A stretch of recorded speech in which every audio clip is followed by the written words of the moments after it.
We all have loud thoughts, so many of them. The anxious ones, the sad ones, the angry ones, the ones that keep us stuck, small, and playing it safe.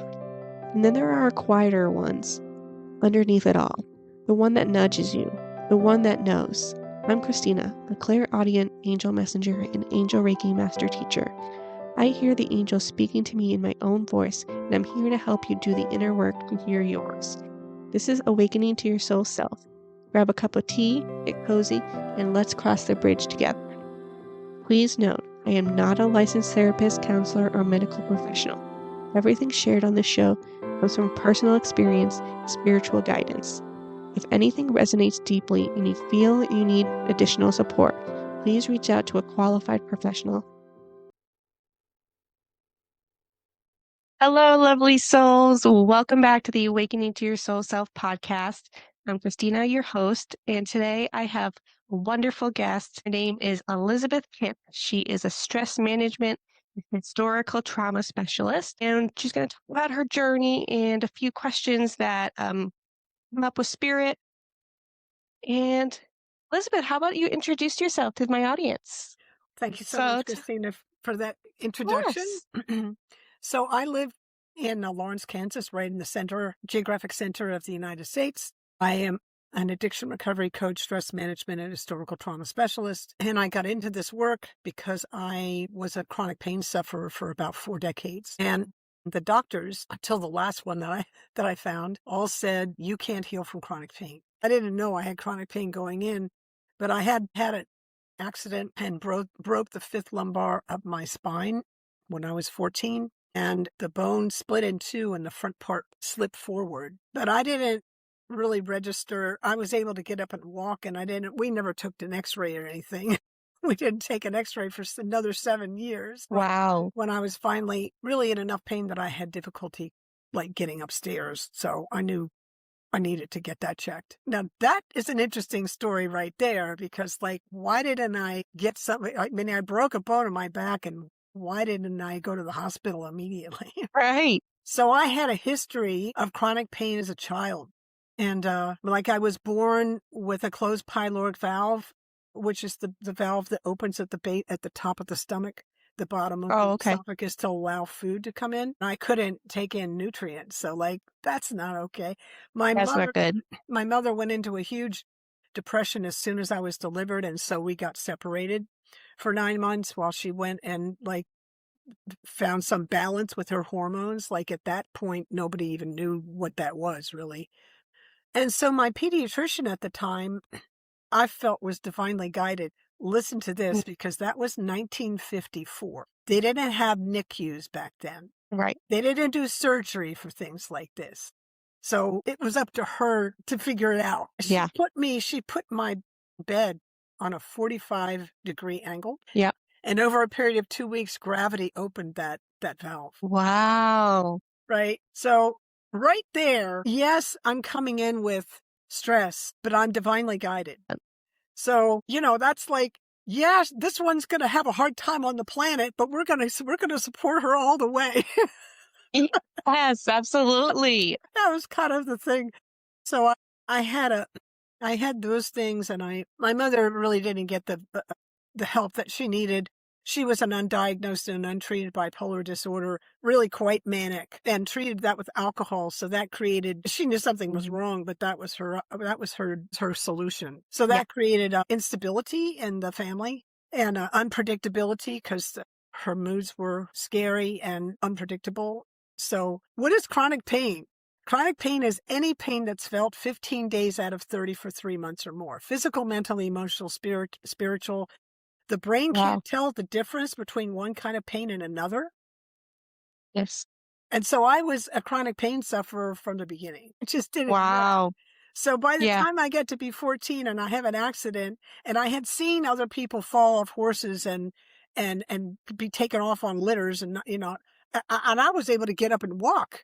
So I figured I was okay. And so did the trainer I was with, and I got in the car, and anyway, So I just was sore for a couple of weeks, and then I got back on a horse. For people to understand, it gives you an idea of the way our nervous system can get used to a signal and we ignore it. And we go to the next thing, Yes. right? And here we're getting a knock on the door, and we're like, no. So I ended up having surgery for all of that. It became quite unstable 14 years later, and I ended up having surgery. I had 3 surgeries and then a 4th that was really corrective because of the surgery. But a lot of their answer there, because there was so much pain, their answer was Can't opiates and imagine. benzodiazepines, which is an anti-anxiety medicine. And I was still in pain. It didn't matter. The medicine was just like, still in pain. And they said, oh, well, now you're in chronic pain and then you can't heal from it. And I was just like devastated. And I can't imagine. This is the thing I wanted to, why I thought it would be fun to come on your show and share this. Yeah. It was again, this divine holding thing that was happening. So I have a science background. I was trained Yes. as a researcher, right? So the doctor, I'm bowing to the doctor because he's the expert, and he's Right. telling me you can't heal from chronic pain. And I believed him at first. And of course, all the other ones said the same thing. But that first one, I was devastated. I had a 4-year-old child. I had a fairly new marriage. I had a career that I was Yeah. headed for. I kind of went into what you might call in this space a dark night of the soul experience. Yes. And I was like, this is my life, this Yeah, this right? is not okay, right? The best way I can describe it is that I felt like I was in a small, dark closet, Wow. and I couldn't find a doorknob, and I couldn't Oh, find a door. So I was in this place, and I literally had that vision while I was in it. It was about 2 weeks, and I kept looking for the light. I knew there was light in there, but I didn't know where it was. I couldn't find it. So there was something inside of me that was going, keep working the problem, because this is not okay, and you need to change your perspective. There's something else here for you, kind of thing. And at the end of 2 weeks, I went through all of the stages of grief except the last one, which was acceptance. I never went there. I was like, I'm not accepting you're like, nope. And so at the end of 2 weeks, and having gone through those stages, I had an epiphany. Oh, I love them when that happens. Yeah. It was like, he's not a fortune teller. Right.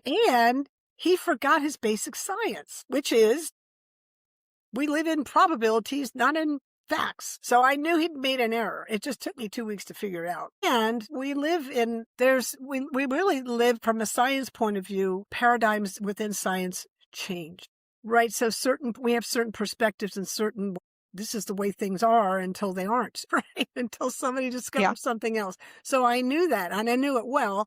It's all part of training as a researcher. And so that was 2 things that were off. And the third thing was he forgot his basic science. Not only did he forget his basic science and forgot about the probability part, but he's a doctor. And healing happens in the all that is. But the doctor was looking at the Western model, which is within the scientific framework. And the scientific framework can't comment on anything outside of it. So it's a limited framework. So the doctor's operating in that framework. He's not thinking about anything, or she, not thinking about anything outside of it, because the framework, right? And that was the leap. That was like, oh, I see. I'm going to have to look at the whole picture, not just the part that science can observe, measure, and describe. Okay. And I'm not saying that science isn't useful, because it was. I'm saying it's not the only answer. And this is why holistic healing. Yes. This is why. But how did I get to that? I was in a dark corner and I stayed with it. I didn't give up. I was close to giving up, but I didn't. What was that? That was a divine gift from my ancestors. They came in and gave me persistence, curiosity, and gratitude. 100%. I didn't think those things up. They came in with me. They're like, girl, you're going to need these things when you get here. Here they are. Yes. And as you were saying your story, I kept hearing persistence. And it's 100% right. Is you were in, like, I visualized this black space, and I almost felt like I was there with you when you were describing that, because it just seemed so dark, and at least you knew that there was the light there. So there was your spirit team helping you and guiding you to be like, they're looking at it from a different perspective, which I think is amazing, because that's where you hit that epiphany point. It was extraordinary for myself. My poor science mind is going, what is going on here? it's dark. There is no light. And my other part of me is going, I know there's a light here somewhere. I just can't see it. Like, Yes. Well, welcome I to think it's my like, world. yeah, and I think that's why sometimes the science and the spirituality, the holistic sometimes don't always blend well because the science is so fact-based. Well, it really should be probability-based. Probability, And it's right. limited in what it can talk about. And we forget that. And I remember being a little girl, maybe 4 years old, so precocious when you hear the question. And I asked my father, like, what is happening here? I know that there's like this world, and then there's this other world. And I was kind of referring to what I had been exposed to, which was pretty little around religion at the time, kind of an Episcopalian view, but with a heavy dose of Catholicism, sin and all that, the original sin and stuff like that, even at that age. And what I had noticed was there's certain behavior in the service, but then people get outside of the service into the parking lot and they're not that anymore. And I got very curious about that. What's happening here? And so I said, Wow. where do these, what's happening here? Where do these two worlds meet? Right. That was my question. And my father, bless his heart, looked at me and he said, you asked too many questions. Well, at 4 years old, So I still had the question, but nobody wanted to answer it. And so I stopped asking the question, but I never quit thinking about the question. Yeah. Kind of like a dog with a bone. That's the persistence thing again, right? That curiosity, Yes. persistence just coming in, right? And finally, like whenever the Science Channel happened, that would have been like 1994, 5, something. I was sitting there, Science Channel, brand new, and I'm a science geek, obviously. And they bring this thing in on quantum physics, which is the first time I'd really been introduced to quantum physics. I was more biology, not the physics so much. Little chemistry and biochemistry, but mostly biology. And I'm like, my God, that's where they meet, in the quantum field. Science and spirituality meet right there. 100%. My whole nervous system went, yeah. It's just like, oh, I got it. I finally got it. There is no distinction, but we are treading two worlds in the 3D from the perspective. So one has to be, I learned to be very, I'll blow it up a little bit more. I learned to be very discerning in front of anybody who's a healer. And I don't care. I'm a healer. I don't care who it is and what their specialty is. What I have learned is whoever I'm sitting in front of has a lens that they're looking through. And I need to be aware of that. Right? So that when I'm in conversation with them, I'm not asking them a question outside of their lens. I'll give you a great example of trap, because I fall into that trap from time to time when I get a little unconscious. I broke a bone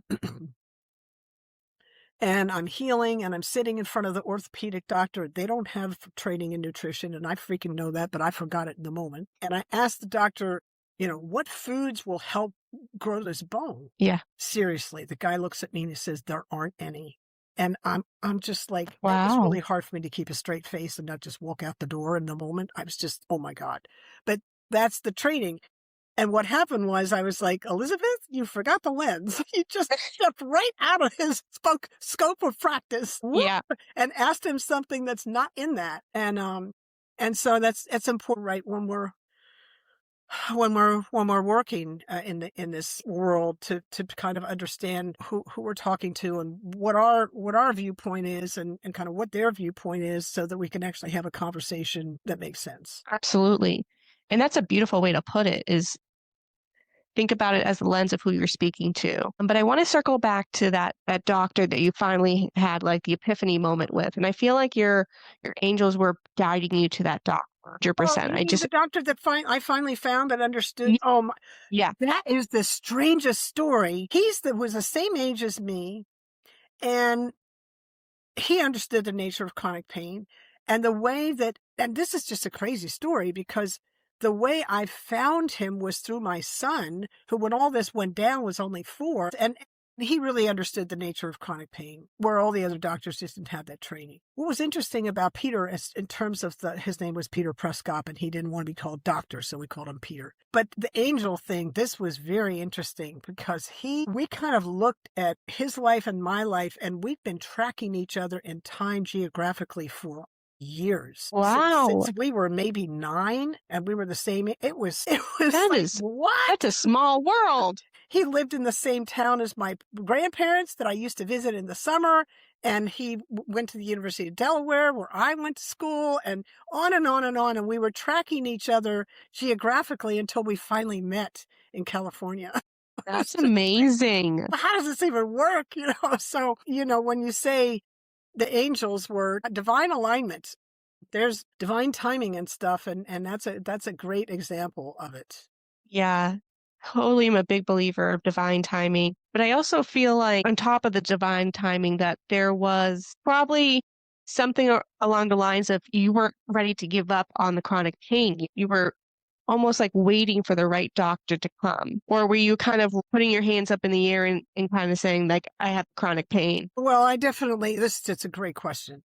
I definitely was identified with the pain for a long time. I just didn't have the tools and the orientation and the power to, opiates create and benzos create a veil, right? It's difficult to see. When I got into Peter's program and I detoxed I was on fentanyl for 15 years of that 31 years. The last Wow. 15 was fentanyl and Ativan. And that's just, you're not going to meet many people that were on fentanyl that long that lived. So it's not like I'm so special, but it tells you how much, like, the body can heal. The body can heal. It's an amazing healing machine. The first thing, once I got kind of through the hard detox and got into his classroom, the first thing he said was, "What are you doing to contribute to your pain?" And I was like, in my brain, I was like, "What are you talking about? It's doing to me.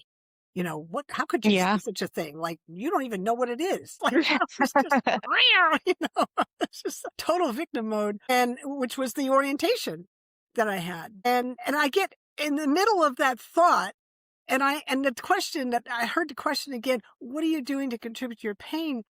And I was like, wait a minute.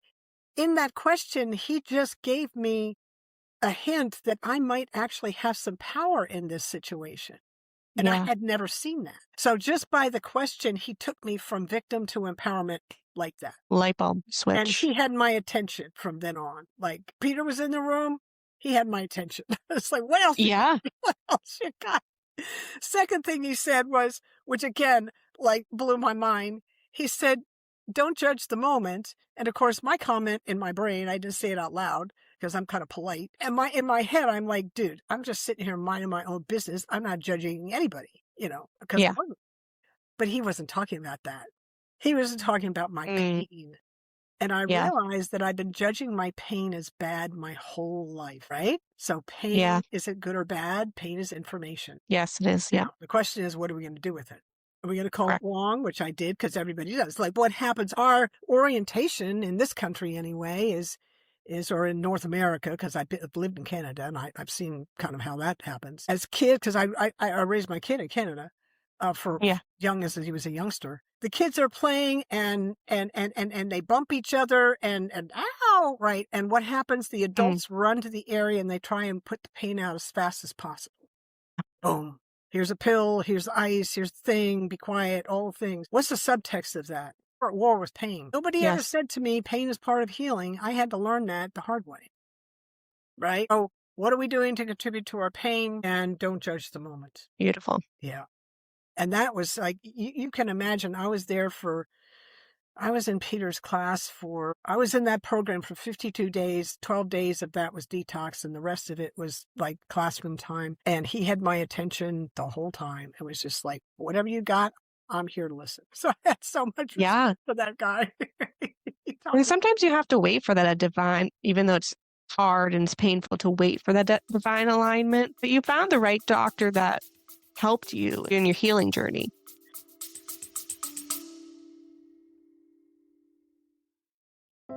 If you're ready to start quieting the loud thoughts and connecting with your soul self, I have a free gift for you. My Home on the Other Side meditation is available right now at CristinaAngelMessenger.com. It's my way of helping you begin your journey. The link is in the show notes. Yeah, I remember when I first actually got into the classroom, there were two people there. There was Dr. Peter Prescott and John Newton, who was a wellness practitioner. Cristina, it was the darndest thing because, again, scientist, you really can't come to me with woo-woo unless it's got some grounding, because that's just like, Yep. otherwise it just goes right over my head. But this is what happened. I walked into the room. Actually, I wheeled into the room because I was on a wheelchair at that point. I was so weak. And I saw these two guys, and I was like, my nervous system or some part of me was like, there you are. I've been looking for you guys my whole life. It's about time you showed Mm. up. Like, how does that Isn't happen? that crazy? I was just kind of like, my poor science mind was like, girl, what's happened to you? But that was kind of a knowing.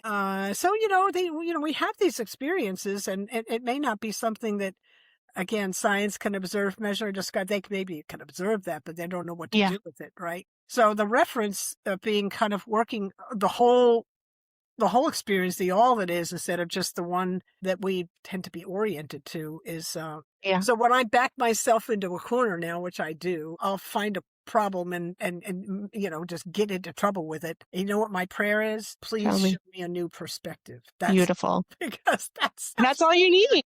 that's what I get one. It might not be the one I wanted, but darn it, it's another, and I get out of the corner. I get it that I put myself in, right? Yeah, and sometimes that's just how the divine works. You pray for it, and they give you the perspective. You don't know how or when, but it just happens. Now, my experience is when we actually ask from the heart, we're going to get an answer. It comes from the head. Now we maybe not so much. Yeah, agreed. It's going to be a different kind of answer for sure. But from the heart, yeah, it's very interesting. Anyway, That is super interesting. I feel like I could talk about this forever, but I want to talk about your historical trauma. That you're a historical trauma specialist, if that's uh, okay with you to go into that a little bit. sure, yeah, sure, yeah. So So go ahead. what is historical trauma for anybody that doesn't know, and how did it show up in your life? That's a big question. So the two men that were in the program, one was Dr. Prescott and the other was John Newton. And John Newton is an ancestral clearing. He does ancestral clearing, and that was where and Oh, I'm an okay. ancestral clearing practitioner myself. But I learned to practice. I was ran into the practice the first time and I had always been aware of my own family's history energetically. I didn't know I knew enough about the family to know that some stuff went down, but I felt it energetically. Again, about the age of 4, I was like, whoa, what is this thing? But nobody Mm, wanted me to talk about that. We didn't talk about our mantra in our family was we don't talk about that. So, nobody wanted to hear me talk about anything like that. So I didn't. Again, just like the question with how are these things, where do they connect? yeah. It was kind of like I still had the awareness, but I didn't know what to do with it other than I carried it. I was exposed to ancestral clearing, and I had an opportunity to release the burden that I was feeling. So we're we're born with the gifts and the burdens of our ancestors, and the Okay. burdens are really kind of unfinished, the effects of unresolved trauma in the lineage. Unresolved trauma. So, unfinished business, secrets that weren't told. It's a big practice. I've been in the practice since 20, as a practitioner since 2014. So it's a big, I mean, Wow. we could sit here for hours and talk about it, but the effects of slavery, war, injustice, the patriarchy, the wound. I do a specialty in the mother wound. I do a specialty in within ancestor clearing on the witch wound. I mean, it's just amazing how that unresolved stuff just keeps showing up as like, I'm not enough. I'm not worthy. Nobody wants to listen to me. I can't use my voice. I got to make myself small, all that kind of stuff. And we do this kind of work, ancestral healing kind of work. This what ancestral healing that I do is called ancestral clearing, a specific modality, but there's other Okay. modalities. There's a lot of different people working on this space these days. And we do the work, and we come in with Christina, the thing is that we actually come in with this burden. And because Okay. we came in with it, we're used to carrying it. And we don't even know we carry Mm, it until we don't carry it anymore. And so when we do this work, we feel lighter. I remember when I first started being exposed to ancestor clearing, like I still do, But I had to like find my footing when I got up the next morning because I felt lighter and I was like, my energy was different. And still nowadays when I just got out of a big advanced practitioner training in ancestral clearing, you know what I did? I made sure to have root vegetables during the weekend to help keep me grounded Keep it grounded. because we You're just kind of floating in the air. we release, we carry stuff and we release Yeah. and feel lighter and lighter. And imagine how much energy it takes if you've got trauma in this lifetime and you haven't processed it, it's stuck in the body. And we finally, you'll work with a trauma therapist or to go to yoga class or do Tai Chi or whatever it is that you do to Yes. help release it. And you'll feel a shudder and a release. And it takes a lot of energy to hang on to that stuff. So when we are able to release it, now we have energy for other things. Amazing. We're not actually expending energy trying to hold on to this stuff, right? And that's Right. ancestral clearing. So, and historical trauma shows up. Historical trauma, really, how it shows up in this lifetime is the effects of unresolved trauma and the lineage. And Okay. and I just listed a whole bunch of them. You did. Yeah. That was great. One of the real main ones that we run into a lot, other than the ones I listed, is the scarcity vibe, right? So that shows up in all kinds of different ways. So it's very interesting to help people work with the burden they're carrying around, like famine and crop failure and the plague and all that kind of stuff, and then see how they shift in their perspective from scarcity to abundance. Oh, I live in an abundant universe, and look, I have everything I need. It's a complete. Their energy changes. So, speaking of ancestral clearing and historical trauma, how does the nervous system hold on to that trauma and that ancestral baggage and burden that we take? What does that kind of healing look like? Yeah, that's another good question. You kind of just asked me, what is chocolate? Because, like, in order for me to really explain chocolate to you, you need to have the experience. So, Okay. like, it's kind of, you're kind of asking me, well, what explain the experience, and you kind of have to have the experience to get it. But Okay. or ice cream or whatever. But as I said, we hold this stuff in the body. I'll give you an example. From if you look at the solar plexus area and from a chakra point of view, that is our power center. So, and the chakra that solar plexus is kind of includes the stomach down to the reproductive organs, that area in the core. A lot of people have tension in their stomach, or they've got tension in their gut, or they've got a digestive issue, which is stress, right? Ancestral clearing is, now what it is, the way we do it, just so you kind of, puts the pieces together. Yeah. Ancestral clearing is a very specific modality that we access source, creator energy. Mm-hmm. And as a practitioner, I'm really just kind of a conduit. But the client is actually having a conversation with source and asking, please help me release that which no longer serves me. And we did, as a practitioner, I'm sitting there, I put that in the form of a prayer that asks to help so-and-so release, and with please and thank you, so that we do it with gratitude and humility, right? So this is a conversation. If I've got an issue with my mother, and you can imagine that I did, and I don't seem to be able to, like, resolve it. I'm just like, what thing? I'm just I'm so mad, or I'm so disappointed, or whatever the thing is, right? And that it's in the system, and you can feel it. It's going to show up really in the gut power center, at least partially there, as tension, right? And you do this work, and we're asking, we call in the boss, because if we could have done it, we would have done it, but we can't. So we call in creator energy and ask it to help. As again, if it comes from the heart, now we've got access to very powerful energy, and you feel the release. Wow. It's very interesting. Yeah, it's very That sounds interesting. very profound. It is. It's still, and also as a practitioner, when I'm working with clients, they're working on their thing, but if I've got that thing in me too, we're working on it together. It's pretty cool. So it's kind of like healers get healed when they do the healing work. Wow. Can you talk about your book?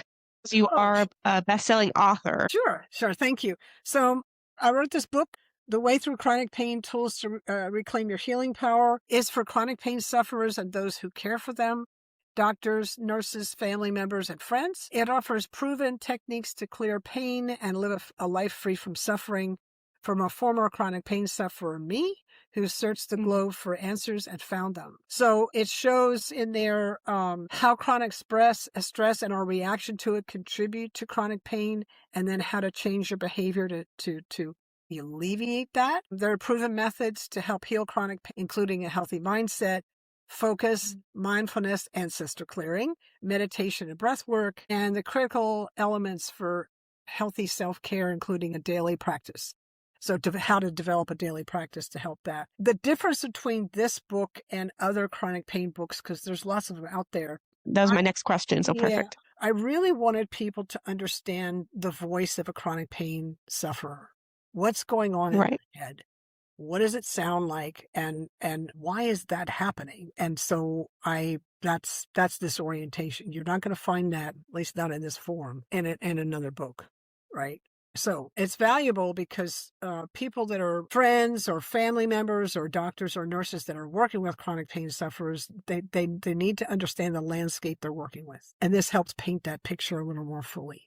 Yeah. That's amazing that you took your experience, you learned about the ancestral clearing, and you turned it into a book. I mean, that's amazing. You know why that happened? Thank you for saying that, but you know why that happened? Because doctors are still telling people you can't heal from chronic pain. And I wanted to push up against that message. I was just like, no, this is not okay.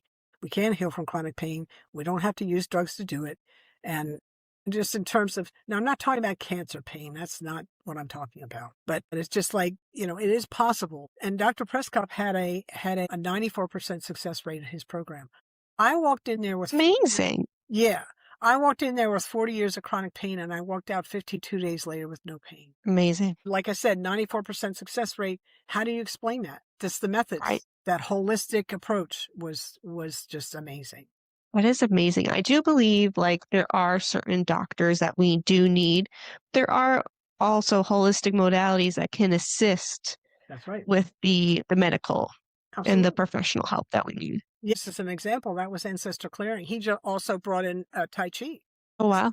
We brought in meditation. We did adversity therapy, which is really a rescripting, repatterning, retelling, rescripting the story, right, of whatever happened, right? So he used traditional tools.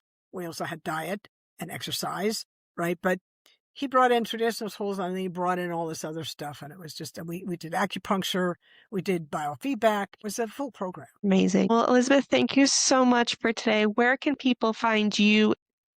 If you have a website, social media, and where can we find your book? Sure. You can find me and my book at my website, which is my name with a hyphen. So it's Elizabeth with a hyphen, like dash, Kipp.com, Elizabeth-Kipp.com. All my social media is up there. You get the book there. There's a whole bunch of free information there. You can book a 15-minute free consultation. You can book an ancestral clearing session or a stress management session or addiction recovery session. Anyway, my website, that's Elizabeth Kipp Central. Thank you. Perfect, Elizabeth. Thank you so much. Beautiful souls. Have a great rest of your day. Quieter voice, your intuition, your angels, your soul self. It's always there. Keep doing inner work to find it. Today's episode resonated, and hit follow or subscribe so we can keep crossing the bridge together. I'll see you next time.